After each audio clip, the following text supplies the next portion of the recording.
देखिए आज हम टूल्स के बारे में देखेंगे कि ये जो सारे टूल्स है, देखिए हमने इतने सारे टूल्स यहां पर रखे हैं और ये पूरा टूल्स है। ऐसा कोई फ्रिज या एसी में प्रयोग होने वाला पार्ट नहीं है, टूल्स नहीं है जो यहां पे ना हो। कुछ टूल्स यहां पर भी रखे हुए हैं और बाकी के जो टूल्स इस रैक में वो भी आज हम आपको दिखाने वाले हैं। मतलब जितने भी टूल्स हैं एसी और फ्रिज में प्रयोग होने वाले टोटल एक तरफ से समझना शुरू करते हैं। सबसे पहले इस बीच वाले मेज का शुरू करते हैं। देखिए 3 मेजों पे हमने रखा हुआ है क्योंकि एक जगह ये एडजस्ट नहीं हुआ तो 3 जगह रखा हुआ है। सबसे पहले एक तरफ से शुरू करते हैं। देखिए एक तरफ से शुरुआत करते हैं। सबसे पहले देखिए बड़ी नॉर्मल सी चीज है, ये है एक टेप। और ये जो टेप है जब हम एसी की सर्विस करते हैं ना तो कंप्रेसर के कामन वगैरह को हमें ढकना पड़ता है कि उस पे मतलब पानी वगैरह से जब सर्विस करते हैं धुलते हैं तो उसके पिनों को बचाना होता है, पीसीबी वगैरह को। तो कुछ चीजों को पन्नी लगा करके ऐसे टेप लगा के मार देते हैं जिसकी वजह से वो ढका जाता है और जिसकी वजह से उसमें पानी नहीं जाता और वो बच जाता है। इसके अलावा ये पीवीसी टेप यानी वायर टेप भी रखना होता है जहां कहीं भी जोड़ हो, सबसे जरूरी चीज होता है। देखिए अभी तो ये छोटी चीज है ना। और ये देखिए टेप प्लान टेप, मतलब नजदीक से दिखाइएगा। ये जो सारे टूल्स हैं, ये जो टेप प्लान टेप है ये क्या होता है कि जब कहीं पर चूड़ियों पे जोड़ वगैरह होते हैं ना वहां पे लगाते हैं जिससे कहीं लीकेज वगैरह होने की संभावना हो तो वो ना हो, ये भी होना जरूरी है।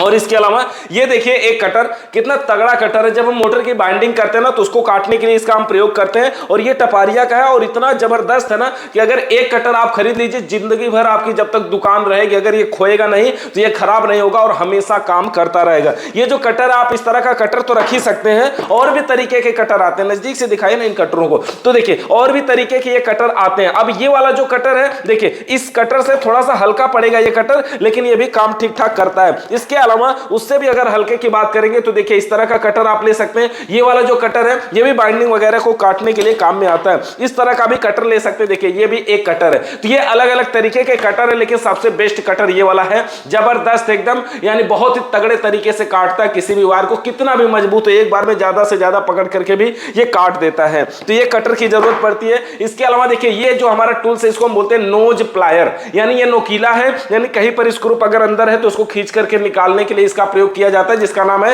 Knows plier. और ये भी वही टूल्स है नोज प्लायर, तो ये नोज प्लायर हो गए। इसके अलावा देखिए ये भी हमारा एक प्लायर ही है जिसको हम बोलते हैं पिचिंग प्लायर, यानी पिंचिंग प्लायर, जिसके द्वारा क्या करते हैं कोई भी कापर वगैरह की पाइप है तो उसको हम क्या करते हैं पिंच करते हैं। पिंच करने से क्या होता है वो गैस भी एक स्थान से दूसरे स्थान पे नहीं जाएगी। देखिए हमने ये एक तार को पिंच किया इससे, तो देखिए कितना तगड़ा ये दबा दिया ना। ये कापर की पाइप को भी इसी तरह से पिंच कर देता है जिससे गैस का संचार भी नहीं होता है, यानी गैस को ब्लॉक कर देता है। यहां पर इसमें लॉक को खोलने के लिए ये पॉइंट बना होता है कि आपको जो दबाना है वो कितना दबाना है। देखिए अगर हम ढीला करें तो ये पूरा दबाने के बाद भी इसका ये जो मुंह है ना ये थोड़ा सा खुला हुआ है, तो इस तरह से ये इसको हम बोलते हैं पिचिंग प्लायर, यानी कापर की पाइप को पिंच करने के लिए पिचिंग प्लायर की जरूरत पड़ती है। इसके अलावा अगला टूल्स हमारा यहां पर है। देखिए ये क्या है हमारा कॉम्बिनेशन प्लायर इसको बोलते हैं। कॉम्बिनेशन प्लायर क्यों बोलते हैं? क्योंकि ये कई कामों का कंबाइंड रूप होता है। कैसे? जैसे देखेंगे यहां पर सबसे किनारे एक काटने वाला पॉइंट होता है ना, इसके जरिए हम काटते हैं। इसके बाद ये जो बीच वाला पॉइंट है इसके जरिए हम कुछ को पकड़ते हैं, और ये जो लास्ट वाला पॉइंट है इसके जरिए कोई स्क्रू या ऐसे करके खोलते हैं। ये सारी चीज है। इसके अलावा ये जो बाहर वाला पॉइंट होता है ना ये वाला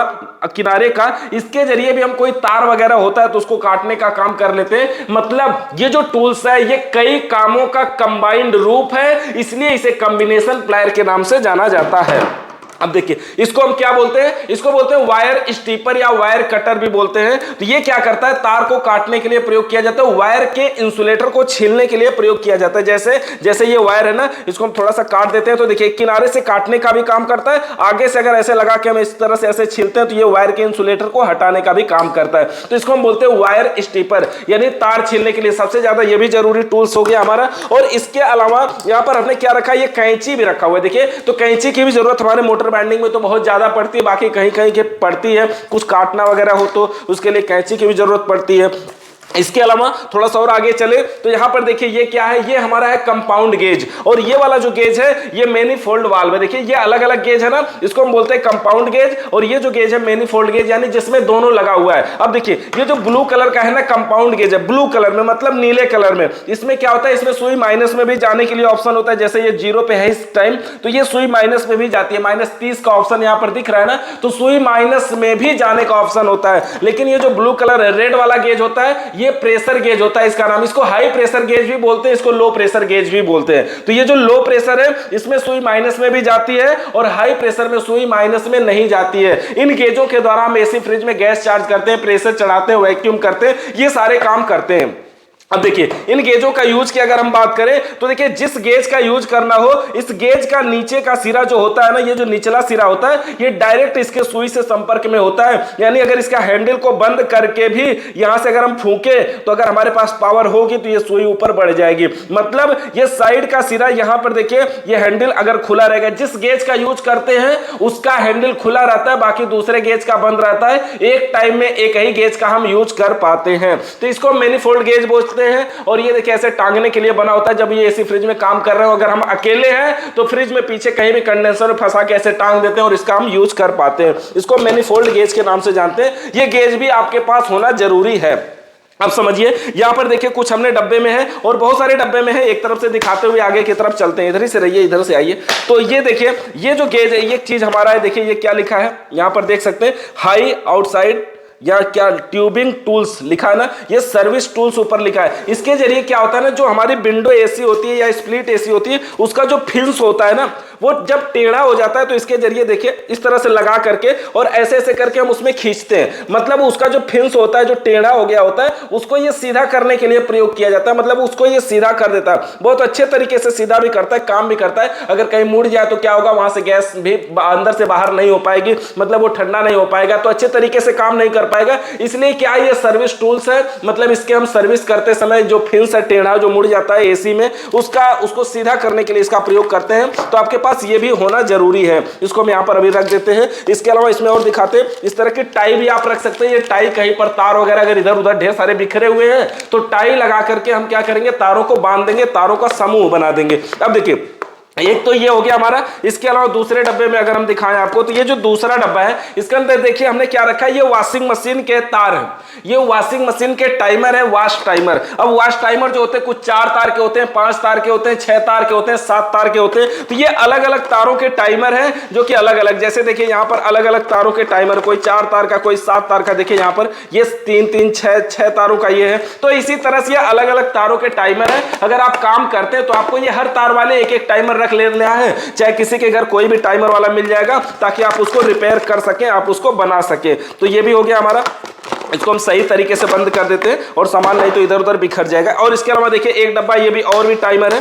तो ये टाइमर जो है ना वो सब आपको एक एक रखना पड़ेगा। देखिए जैसे ये 4 तार का ही टाइमर है, तो इसी तरह से जो तारों के हिसाब से आपको टाइमर रखना पड़ेगा अलग अलग तारों का। ये वॉशिंग मशीन में लगने वाला, वो भी सेमी ऑटोमेटिक में, ये फुल्ली ऑटोमेटिक में नहीं लगेगा। यहाँ पर देखिए ये स्पिन टाइमर है सब, इसके अंदर 2 ही तार निकले होते हैं, स्पिन टाइमर में से 2 ही तार निकले होते हैं। मतलब क्या होता है, ये स्पिन टाइमर है जो वॉशिंग मशीन में कपड़े को सुखाने वाली स्विच होती है ना, ये वो स्विच है। और जिसमें से ज्यादा तार निकले थे वो धोने वाली स्विच है। तो ये स्पिन टाइमर और वॉश टाइमर ये सारे हमारे टाइमर वगैरह हैं। अब देखिए दूसरे डब्बे में अगर हम दिखाएं यहाँ पर, तो ये जो दूसरा डब्बा है इसके अंदर क्या क्या हो सकता है। देखिए फिल्टर आपको रखना चाहिए। ये जो फिल्टर है वैसे तो सादा फिल्टर है, और भी फिल्टर हम आपको दिखाएंगे कि कौन कौन से होता है। ये फिल्टर हो गया। और देखिए इसके अंदर ये क्या है, एनआरवी वाल्व है। एनआरवी मतलब नॉन रिटर्न वाल्व। खोल करके आपको दिखाते हैं इसको, बड़ी इंपॉर्टेंट चीज है।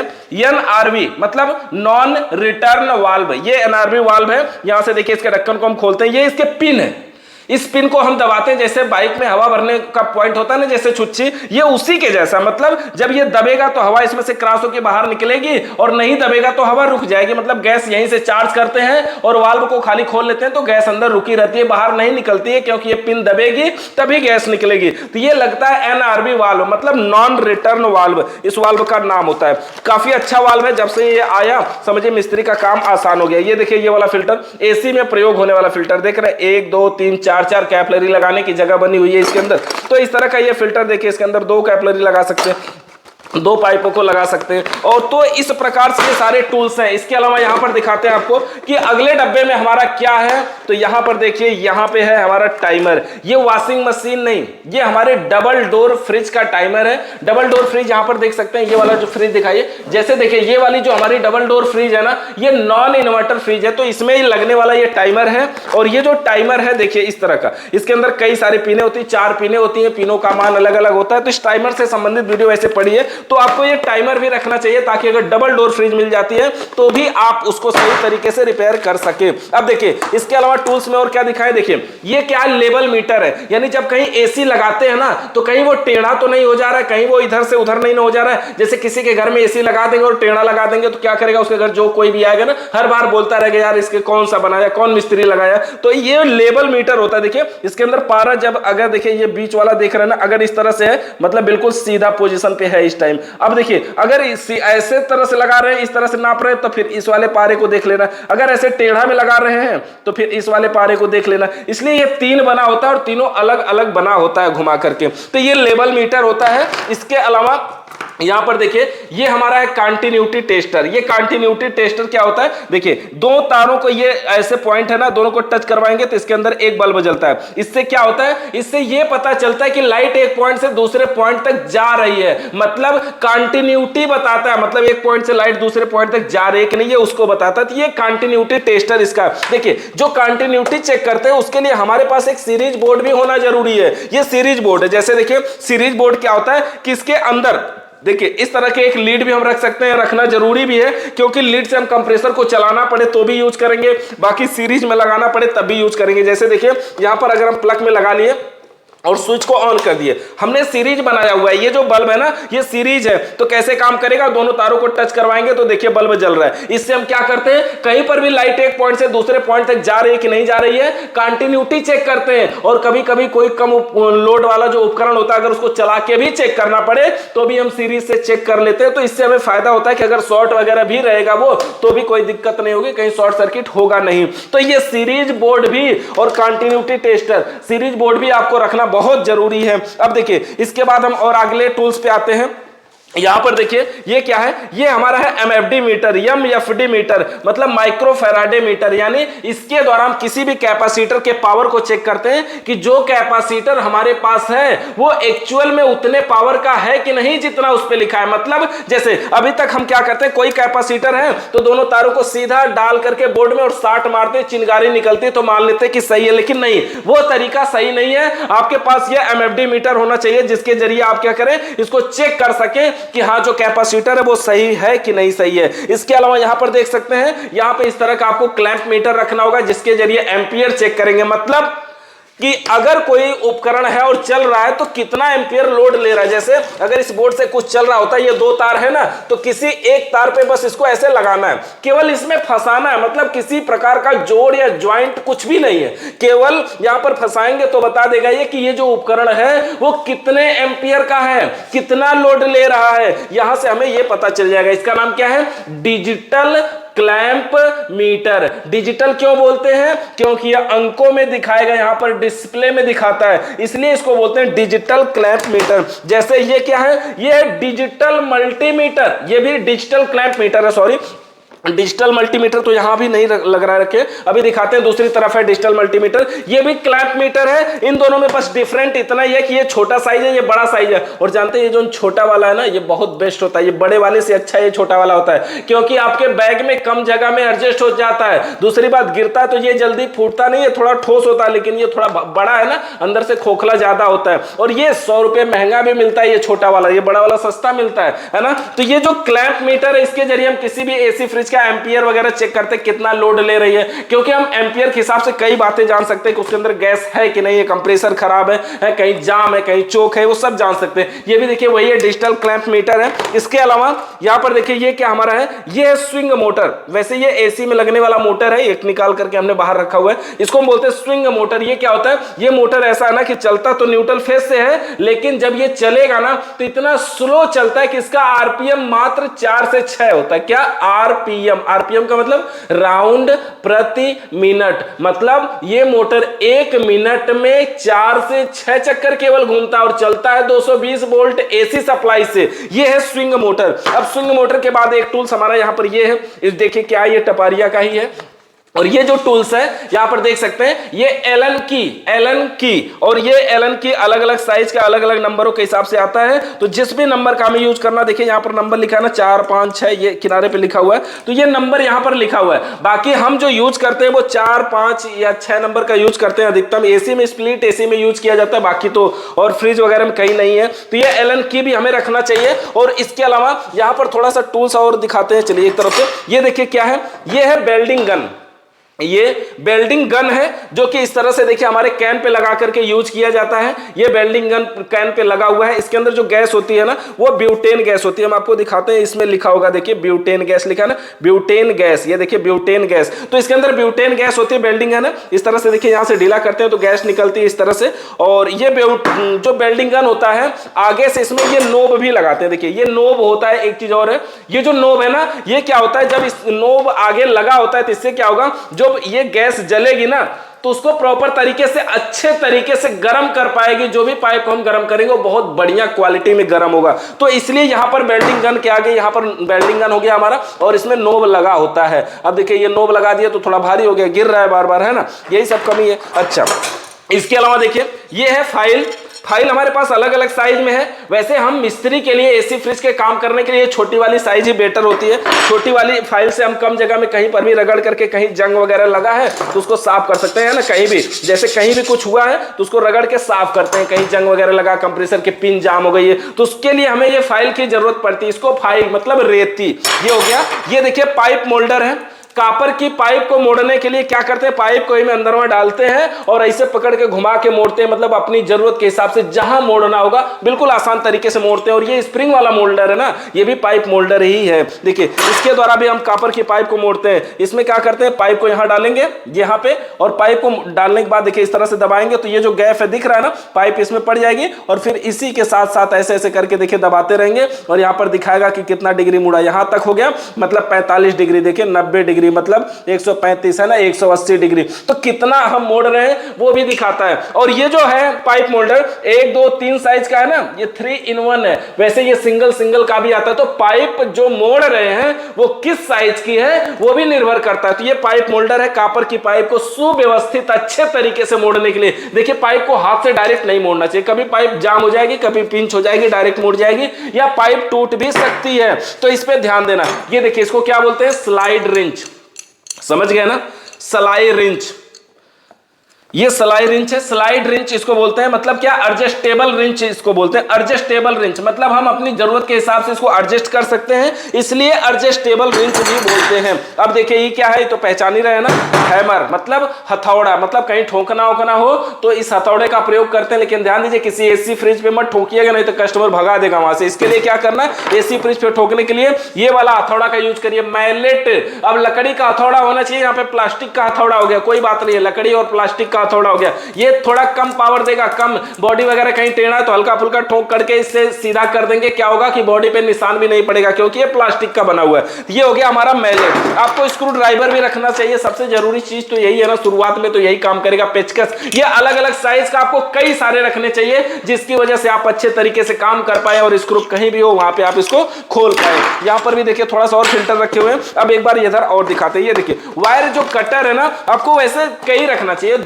कम से कम 2 तो रखना ही चाहिए, है ना। और इसके अलावा इसके अंदर देखते हैं क्या क्या है। ये जो है इसके अंदर देखिए कुछ OLP है और रिले है। और रिले के अंदर देखिए ये ओपन टाइप रिले भी है। ओपन टाइप रिले समझ रहे हैं, जिसकी बाइंडिंग ऊपर से दिखाई देती है उसको हम बोलते हैं ओपन टाइप रिले। ये फ्रिज में प्रयोग होने वाला रिले होता है। और ये OLP भी फ्रिज की है। ये क्या है जानते हैं, ये है थर्मोस्टेट जो कूलिंग को कंट्रोल करता है। मतलब फ्रिज चलते चलते आवश्यकता से ज्यादा ठंडा करती है ना, तो ये क्या करता है, ये कंट्रोल करता है। यही तो वो स्विच आगे लगी होती है, हमको जो दिखाई देती है वो सिर्फ इतना ही दिखाई देती है, खाली यही आगे का पॉइंट दिखाई देता है, जिसके जरिए हम इसको कम तेज करते हैं। गेट खोलते हैं तो आगे लगा होता है ना, ये वही स्विच है, थर्मोस्टेट स्विच। फ्रिज में प्रयोग होने वाला देखिए ये बल्ब है, ये चूड़ीदार बल्ब का भी प्रयोग किया जाता है। नजदीक से दिखाइए ना थोड़ा।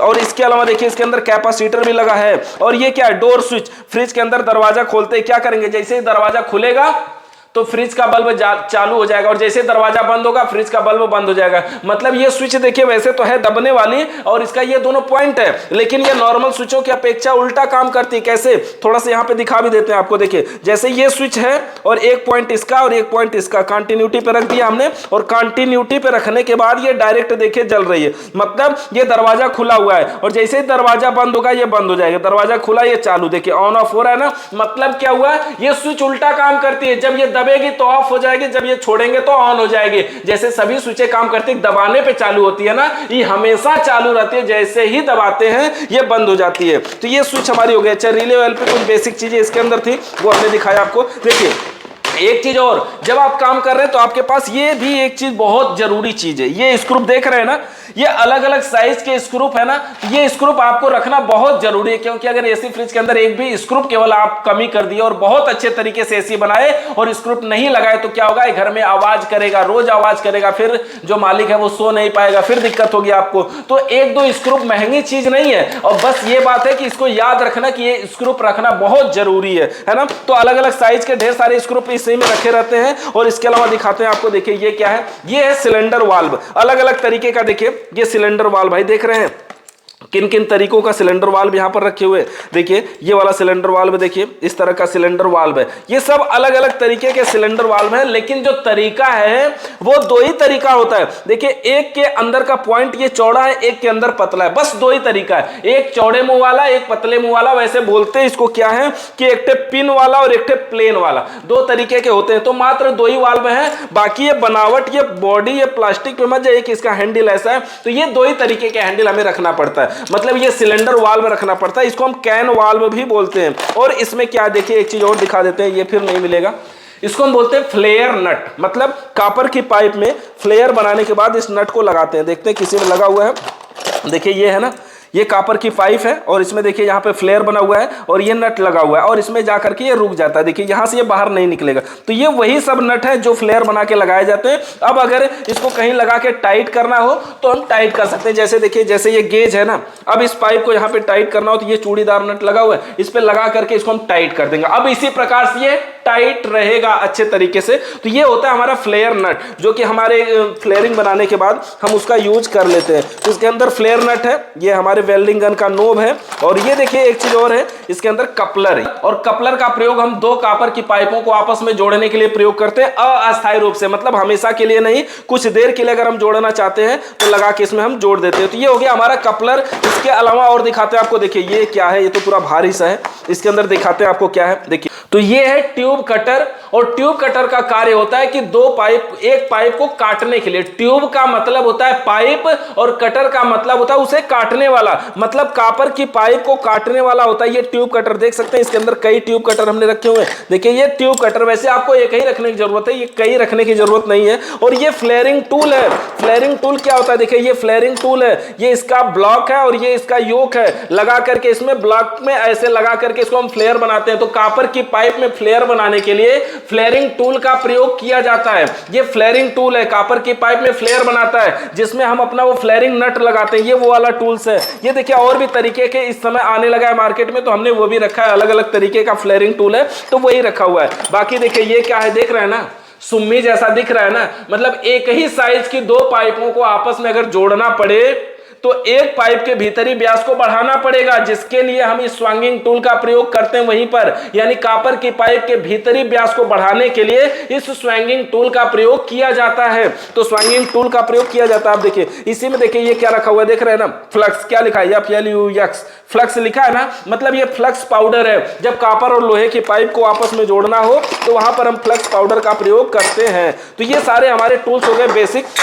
इसके अलावा और भी दिखाते हैं। देखिए ये जो गैस है ना, इसके अंदर जो गैस है, देखिए क्या लिखा है, R600, ये R600 गैस है। इस समय ये जो डबल डोर हमने नई वाली फ्रिज लाया ना, इसके अंदर भी R600, उसके जस्ट बगल में इन्वर्टर मॉडल है क्योंकि, और जस्ट बगल में छोटी वाली भी जो फ्रिज है ना, इसके अंदर भी जो गैस है वो R600 है। तो ये R600 रेफ्रिजरेंट मतलब ठंडा करने वाली गैस। और कौन सी गैस, ये ब्यूटेन गैस है जो वेल्डिंग करने के लिए हम यूज करेंगे। और इसके अलावा देखिए ये क्या है, R134, मतलब नॉर्मल फ्रिज में भरी जाने वाली गैस है, R134 कार एसी में भी यही गैस भरी जाती है। इसके अलावा दिखाते हैं आपको, देखिए ये क्या है 22, ये जो 22 गैस है ना, ये 22 गैस हमारी विंडो एसी में प्रयोग होती है, स्प्लिट एसी में प्रयोग होती है, जो नॉन इन्वर्टर है उन सब में, है ना। इसके अलावा यहां पर दिखाइए, ये देखिए एक चीज और, ये क्या है हेक्सा ब्लेड, हेक्सा ब्लेड मतलब आरी ब्लेड, आरी ब्लेड मतलब हेक्सा ब्लेड, कहीं लोहा हुआ काटना पड़ जाए, कोई स्क्रू खोल रहे हैं नहीं खुल रहा है तो कभी कभी उस स्क्रू को काटना पड़ता है, उसके लिए भी ये रखना चाहिए। और देखिए यहां पर ये क्या है, ये स्प्लिट एसी के इंडोर का स्टैंड है, दीवार पे ऐसे लगाइए और स्प्लिट एसी इस पे टांग दिया जाता है, बस ये इंडोर का स्टैंड है। पहले स्टैंड इतना बड़ा आता था, अब उसको छोटा कर दिया गया, तो स्प्लिट एसी का स्टैंड हो गया। अब इसके अलावा ये जो सारे टूल्स दिख रहे हैं एकदम नजदीक से, ये सारे दिखा दीजिए बारी बारी से, ये जो सारे टूल्स आपको दिखाई दे रहे हैं ये सारे टूल्स हैं, देखिए हमारे क्या मोटर बाइंडिंग के, यानी कि मोटर बाइंडिंग के बैरिंग पुलर है, बैरिंग वगैरह निकालने के लिए इन सभी टूल्स का प्रयोग किया जाता है। तो ये जो सारे टूल्स हैं बेसिक हमने इसको बता दिया। अब थोड़ा सा इधर पीछे वाले पे पहले बताते हैं, फिर अगले वाले मेज पे आते हैं। देखिए पीछे वाले पे हमने क्या क्या रखा हुआ है, यहां पर सबसे पहले ऊपर से ये देखते हैं, तो देखिए इस तरह का आपको कैपेसिटर रखना चाहिए। ये जो कैपेसिटर देखिए अलग अलग पिनों के, देखिए इसके अंदर से एक पिन लग रहा है टूट गया है ना, तो और देखिए ये देखिए कैपेसिटर जिसमें से 2 तार है, ये स्टार्टिंग कैपेसिटर होता है, देखिए क्या लिखा है ना 80 to 100 MFD का होता है, स्टार्टिंग कैपेसिटर है। और पहचान आपको दिखा देते हैं, इसमें लिखा होगा, देखिए क्या लिखा है 230 वोल्ट है ना, 230 वोल्ट एसी लिखा है ना, 230 से 275 वोल्ट एसी इस पे लिखा है। और जो रनिंग कैपेसिटर होते हैं ना उसमें 440 वोल्ट लिखा होता है, देखिए यहाँ पर ये रनिंग कैपेसिटर है, इस पे देखिए 440 वोल्ट एसी लिखा हुआ है। तो ये पहचान होती है, ये रनिंग कैपेसिटर है, ये अधिक MFD का है, बाकी हम इसको चेक भी कर सकते हैं, 45 UF लिखा हुआ है, मतलब ये 45 MFD का है। तो इस तरह से कैपेसिटर भी रखना होगा। एक चीज और दिखाएं, देखिए कैपेसिटर इस प्रकार का भी होता है, ये बनावट के हिसाब से सिर्फ ऐसा मत खोजिए कि नहीं यही कैपेसिटर माना जाएगा, ऐसी बात नहीं है, ये भी कैपेसिटर है और ये भी सेम काम करता है। ये कम MFD के जगह पे यूज किया जाता है, फैन वगैरह को चलाने के लिए इस कैपेसिटर का यूज करते हैं। वैसे ये वोल्टेज रिले है, अभी वो टूल्स में नहीं है, उसको छोड़ते हैं। अब देखिए यहां पर हमारे पास ये कंप्रेसर मोटर है, ये जो कंप्रेसर है ना ये नॉर्मल कंप्रेसर फ्रिज का नहीं है, ये वर्कशॉप कंप्रेसर है। कैसे पता चला, क्योंकि देखिए इसके इधर वाले पिन पे देखिए चूड़ीदार नट लगा हुआ है, इधर वाले पिन पे भी चूड़ीदार नट लगा हुआ है, एक पाइप को पूरी तरह से ब्लॉक किया गया, बंद किया गया, वेल्डिंग किया गया, जाम किया गया है, मतलब 2 ही पाइप है, एक से इन दूसरे से आउट करवाना है, वर्कशॉप कंप्रेसर है। ये भी देखिए इसके बगल में हमने रखा ना, ये भी वर्कशॉप कंप्रेसर, मतलब जिसके सक्शन और डिस्चार्ज लाइन में चूड़ीदार नट यानी NRV वाल्व को लगा दिया जाए तो ये वर्कशॉप कंप्रेसर कहलाता है, यानी वर्कशॉप कंप्रेसर बन जाता है। इसके अलावा देखिए ये क्या है, देख रहे हैं ना, ये एसी की सर्विस करने वाली जैकेट है, देखिए निकालते हैं और आपको दिखाते हैं।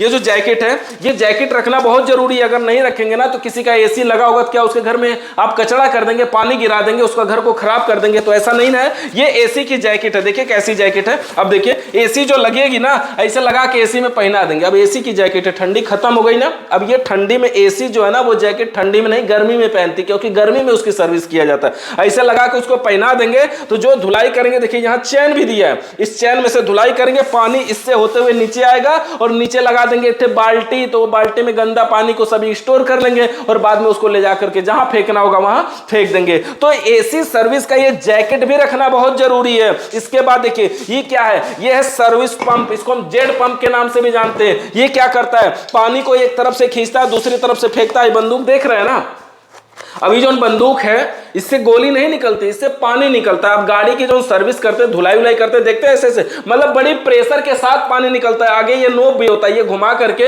और इसको कंट्रोल भी किया जाता है कि नहीं पानी पतला निकले, मोटा निकले, धारदार निकले, कितना तगड़ा निकले, वो सब इससे कंट्रोल किया जाता है। ये है हमारा क्या, इसका गन यानी सर्विस पंप है, इसको बोलते हैं ना, प्रेशर पंप भी बोलते हैं, सर्विस पंप बोलते हैं इसको। ये देखिए पावर से चलता है, लाइन से चलता है, ज्यादा वाट का भी होता है। ये पाइप है इसकी। और ये देखिए एक हमारे पास ये क्या है, एयर ब्लोअर, देखिए इसका आगे का सिरा भी नहीं है, है ना, इतना ही है। तो क्या हुआ, एयर ब्लोअर मतलब तेजी से ये हवा फेंकता है, ये पानी फेंकता है, ये हवा फेंकता है, जिससे क्या होता है कहीं एसी सर्विस कर रहे हो, धूल मिट्टी मारेंगे एकदम उड़ जाएगा, सब साफ हो जाएगा। अब देखिए ये क्या है, ये है रेफ्रिजरेंट सिलेंडर। अब इसका क्या हुआ, इसमें हम R32 गैस खरीदते हैं या कोई गैस स्टोर करके रखना है, 134 भी रखना चाहे तो रख सकते हैं, 1-2 किलो अगर खरीद के रखना चाहे। ये सिलेंडर किलो के हिसाब से आता है, जैसे 1 किलो का, 2 किलो का, 3 किलो का, इस तरह से आपको मिल जाएगा, है ना। इसके अलावा दिखाते हैं, देखिए ये क्या है, ये है वैक्यूम पंप मोटर, यानी एसी या फ्रिज का सिस्टम में गैस चार्ज करने से पहले वैक्यूम किया जाता है, उसकी नमी को बाहर निकाला जाता है। तो ये वो मोटर है वैक्यूम पंप मोटर, यानी क्या है, वैक्यूम पंप मोटर। इसके अलावा देखिए हमारा अगला टूल्स क्या है, ये है रबड़ की चार्जिंग पाइप। अब देखिए इतनी सारी पाइपें दिखा रहे हैं ना आपको, तो देखिए ये जो पीली या नीली या कलर की पाइपें है ना, ये सब अच्छी पाइपें नहीं है। सबसे अच्छी पाइप कौन सी है? ये ब्लैक वाली। देखिए ब्लैक वाली पाइप का ये ऊपर का सिरा दिखाई नजदीक से, ये देखिए ऐसा दिख रहा है ना आपको, रबड़ जैसा दिख रहा होगा ना। अब देखिए ये जो रबड़ है ना, बिल्कुल ट्यूब के रबड़ के जैसा है। अब ये रबड़ की क्या क्वालिटी है? बिल्कुल मजबूत होता है, ठंडी के मौसम में भी कोई दिक्कत इसको नहीं होती है, बहुत बढ़िया तरीके से काम करता है। अब देखिए इसके दोनों सिरों को देखिए, दोनों तरफ चूड़ीदार नट लगे होते हैं। दोनों सिरों में देखेंगे एक तरफ पिन दिखाई दे रही है, एक तरफ कोई भी पिन नहीं है। जिधर पिन है उसको एनआरबी की तरफ लगाना होता है, क्योंकि यही वो पिन है जो जाके जब दबाता है तभी गैस निकलना शुरू होता है। मतलब हम ऐसे भी बोल सकते हैं कि हम जिधर पिन होता है उधर से आउट करवाते हैं, और जिधर पिन नहीं होता है उधर से इन करवाते हैं। ये हो गया। अच्छा आइए आगे वाले सिरे पे आपको दिखाते हैं। ये जो हमारा मेन है, यहां पर एक काउंटर और बचा हुआ है, 2 काउंटर हमारे खत्म हो गए, एक तीसरा हम दिखाते हैं आपको। इसके अंदर जो चीजें हैं वो सब नई चीजें आपको एक तरफ से दिखाते हैं। सबसे पहले दिखाते हैं, ये देखिए इन चारों में रिले है, दिखाते हैं रिले में क्या क्वालिटी होती है। जो रिले होते हैं ना, देखिए 1 2 3 4 पिन के भी होते हैं। पिन देखिए इसमें 1 2 3 4, ये पिन देख रहे हैं ना, 4 पिन का है ना। छिद्र तो 2 ही होते हैं और ये 4 पिन का। नजदीक से दिखाइए ना थोड़ा, देखिए ये एक रिले हमारा है और ये सब 4 पिन के रिले हो गए। इसके अलावा देखिए इसके अंदर कितने हैं, देखिए ये भी 4 पिन का है? क्या बात है। अच्छा 4 पिन के रिले अगर आपके पास ज्यादा है ना, वो समझिए कि वो किसी में लग जाएंगे। अब देखिए यहाँ पर कितने पिन का है दिखाते हैं आपको। देखिए ये 3 पिन का है, देखिए इसके अंदर 3 ही पिन है, 1 पिन नहीं है ना, 3 पिन का है। इसके अलावा एक और दिखाते हैं, देखिए इसके अंदर क्या है, ये 2 पिन का रिले है ना, ये 2 पिन का रिले है। इसके अंदर दिखाइए ये क्या, देखिए ये है, देखिए OLP मतलब ओवरलोड प्रोटेक्टर। मतलब इसका कार्य क्या होता है, जब कंप्रेसर मोटर चलते चलते आवश्यकता से अधिक गर्म होता है, ऑटोमेटिक सप्लाई को कट करता है। इसके अंदर ब्राइमेट लेक स्ट्रिक नाम की पत्ती लगी होती है जो हीटिंग को कंट्रोल करती है। तो ये हो गया हमारा OLP। इसके अलावा यहां पर दिखाइए, दिखाते हैं, देखिए इसमें क्या है, देखिए ये क्या है, एनआरबी वाल्व है। ये अलग अलग पैकेट है, आपको एनआरबी वाल्व रखना पड़ेगा। और उसके अलावा 2 चीज दिखाते हैं आपको, नजदीक से दिखाइए। इसके अंदर देखिए ये क्या है, थिम्बल। एसी की अगर आप काम कर रहे हैं ना, तो आपके पास ये थिम्बल होना जरूरी है, क्योंकि एसी के सिस्टम में कहीं पर भी तार में तार को जोड़ा नहीं जाता है, हर जगह थिम्बल पे आधारित होता है, थिम्बल को खोसा जाता है। तो इस तरह से आपको थिम्बल रखना चाहिए ताकि हम अच्छे तरीके से वायरों में लगा सके। इसके अंदर एक OLP है। और ये रबड़ देखिए क्या है, ये रबड़ वो है ना, जो हमारी रबड़ की जो चार्जिंग पाइप है उसका वाल्व खराब हो जाता है, तो ये उसका वाल्व है। तो ये वाल्व देखिए बस इस तरह का होता है, एक वाल्व जो अगर कभी गिर जाता है, खराब हो जाता है, ये वाल्व के बिना चार्जिंग पाइप जो हमारी है वो लीक करने लगती है। तो ये वाल्व आपके पास होना चाहिए ताकि आपकी पाइप का यूज कर सके। अगले डिब्बे में हम दिखाते हैं आपको, देखिए ये क्या है, देख सकते हैं, देखिए क्या लिखा है, एंटी मोस्ट मतलब एसी फ्रिज में जब हम गैस चार्ज करने जाते हैं, तो अगर ये एंटी मोस्ट एक थे पोलियो की ड्रॉप की जैसा डाल देना, देखिए इसके अंदर कई होते हैं, अगर हम इसमें से एक, केवल एक, ज्यादा नहीं एक, ये जो है ना सिरिंज से जैसे सुई लगाते हैं ना, उससे खींचेंगे और उसमें डाल देंगे गैस चार्ज करने से पहले चार्जिंग पाइप में, तो क्या होगा, चोक होने की संभावना कम हो जाती है, यानी चोक फिर नहीं होगा, अच्छे तरीके से काम कर पाएगा। तो एसी में गैस चार्ज करते समय या फ्रिज में गैस चार्ज करते समय एंटी चोक या एंटी मोस्ट नाम का रासायनिक तरल पदार्थ डाल देते हैं। अब देखिए ये क्या है, ये है टेफ्लॉन टेप, यानी प्लांट टेप, जो हमारा कहीं लीकेज वगैरह होता है तो हम कपड़े के जगह पर उसका यूज करते हैं। अब इसके अलावा अगले में दिखाते हैं, देखते हैं इसके अंदर क्या है। देखिए इसके अंदर तो पीसीबी है, फ्रिज में प्रयोग होने वाली पीसीबी है। इसको बंद कर देते हैं। और ये जो फ्रिज में पीसीबी सिंगल डोर की है, इन्वर्टर टाइप की, उसकी पीसीबी है। अब देखिए एक तरह का ये भी हमारा पेचकस है, इसको हम बोलते हैं गुट्टू टेस्टर, है ना, गुट्टू मतलब छोटा सा प्यारा सा है ना, नन्हा सा, तो ये गुट्टू टेस्टर। देखिए अब ये है इसका, ये अब कहीं कहीं पे जहां पे इसी की जरूरत पड़ेगी, कम जगह होगी, तो वहां पे इसी का यूज करना पड़ेगा, बड़ा वाला पेचकस काम वहां नहीं करेगा। तो इस तरह का पेचकस भी आपको रखना चाहिए, गुट्टू टेस्टर। और इसके अलावा अगले डिब्बे में दिखाते हैं आपको, देखिए ये क्या है, बहुत ही जल्दी आपको कम समय में दिखाते हैं टोटल। देखिए ये क्या है, 0.036 नंबर की कैपिलरी ट्यूब है ना, ये फ्रिज में प्रयोग होने वाली है। 36 नंबर वाली कैपिलरी ट्यूब सबसे ज्यादा प्रयोग की जाती है, वैसे 31 नंबर की भी होती है, लेकिन ये 36 नंबर वाली सबसे ज्यादा प्रयोग किया जाता है। और देखिए इसके अंदर देखिए ये सारे फिल्टर रखे हुए हैं, ये एसी में प्रयोग होने वाले फिल्टर है ना, देख सकते हैं 3 कैपिलरी ट्यूब की जगह है ना, और इधर का व्यास देखिए कितना ज्यादा है, तो ये एसी में प्रयोग होने वाले। और कैपिलरी ट्यूब ये हमारी फ्रिज की है। अब देखिए एक डब्बा इसमें यहां पर और खोलते हैं, और यहां पर देखिए क्या है, ये सिलेंडर वाल्व है, और ये है डोर स्विच, और ये डिफ्रॉस्ट टाइमर है जो हमारे डबल डोर फ्रिज का है। और देखिए ये चिमटी भी देख रहे हैं ना, कहीं से कुछ पकड़ना हो तो, बाकी थोड़ा सा सोल्डिंग का टाइम है, काम है इसमें, बाकी रखा हुआ है। तो इस तरह से ये है हमारा सिलेंडर वाल्व वगैरह। अब देखिए ये क्या है, देखिए 3 पीस वायर ब्रूस सेट है ना, ये क्या है, ब्रूस साफ करने के लिए, कहीं पर भी कचरा वगैरह है, एसी की सफाई कर रहे हैं, बॉडी वॉडी पे जम गया है, बिल्कुल जम गया है कचरा, तो उसको साफ करने के लिए जो स्टील ब्रूस है ना, ये अच्छे तरीके से उसको साफ कर पाता है। ये दोनों एक ही चीज है। इसके अलावा ये देखिए डिजिटल मल्टीमीटर है, और डिजिटल मल्टीमीटर जानते ही है कि डिजिट में, अंकों में नंबर शो करता है। देखिए ये डिजिटल मल्टीमीटर है ना, बिल्कुल, और ये अच्छे तरीके से काम करता है, बहुत ही अच्छा मल्टीमीटर है, इसलिए हमने इसको रखा है एक अपने लिए, और ये सारे बेसिक काम इसमें हम करते हैं। तो देखिए ये क्या है, डिजिटल मल्टीमीटर हो गया। और पेचकस जो आपको रखना चाहिए ना, वो तो कम से कम 2-2 पीस तो रखना ही चाहिए। यहाँ पर देखिए हमारे पास कई सारे पेचकस रखे हुए हैं, और ये सब प्रैक्टिकल के लिए ही यहाँ पर है। देखिए यहाँ पर इसके अंदर भी है पेचकस, और इसके अंदर भी पेचकस, ये तो इन दोनों में है। और दिखाते हैं आपको, देखिए हाई, देख रहे हैं इतना बड़ा लोहा। अब ये क्या है, ये भी हमारा एलन की, ये टी रिंच की लगा करके खोलते हैं। वॉशिंग मशीन में एक ऐसा भी रिंच होता है ना, जो यही बड़ा वाला ही खोल सकता है, उसमें छोटा वाला टी रिंच नहीं लगता, ये छोटा वाला टी रिंच उसमें नहीं लग पाता है। और देखिए ये टेस्टर, देख रहे हैं ना, सबसे आखिर में दिखा रहे हैं, लेकिन सबसे महत्वपूर्ण चीज है, बिना इसके तो एसी फ्रिज का शुरुआत ही नहीं कर सकते आप। तो सबसे पहले इसकी जरूरत आपको पड़ती है। इसके अंदर देखिए क्या है, ब्रिजिंग राड। ब्रिजिंग राड समझते हैं ना, वेल्डिंग करते समय हमें जिस राड की जरूरत पड़ती है उसे हम ब्रिजिंग राड के नाम से जानते हैं। यानी कॉपर की पाइप को वेल्डिंग करने के लिए ब्रिजिंग राड का प्रयोग किया जाता है। ये कॉपर ऑक्साइड का बना होता है, आग के संपर्क में आने से बहुत ही जल्दी पानी का रूप धारण कर लेता है, मतलब पिघल जाता है, अच्छे तरीके से काम करता है। तो ये सारे टूल्स कुछ हमारे बेसिक रहे। इस टूल्सों से रिलेटेड आपका अभी भी अगर कोई सवाल या सुझाव है तो कमेंट करके बताइए। चैनल पर नए तो सब्सक्राइब करिए, और डेली शाम को 7 बजे लाइव आ रहे हैं, तो चैनल पे जुड़िए और देखिए कंप्लीट वीडियो। और ये जो फ्रिज का कंप्लीट कोर्स है बिल्कुल फ्री मिलेगा आपको, अच्छे तरीके से आप सीख पाएंगे। कोई डाउट है तो कमेंट करके बताइएगा। अगर आपका कोई राय है, कुछ सुझाव देना चाहते हैं तो भी कमेंट करिएगा। नेक्स्ट वीडियो आप किस टॉपिक पे चाहते हैं वो भी कमेंट करिए। वीडियो देखने के लिए आप सभी का बहुत बहुत धन्यवाद।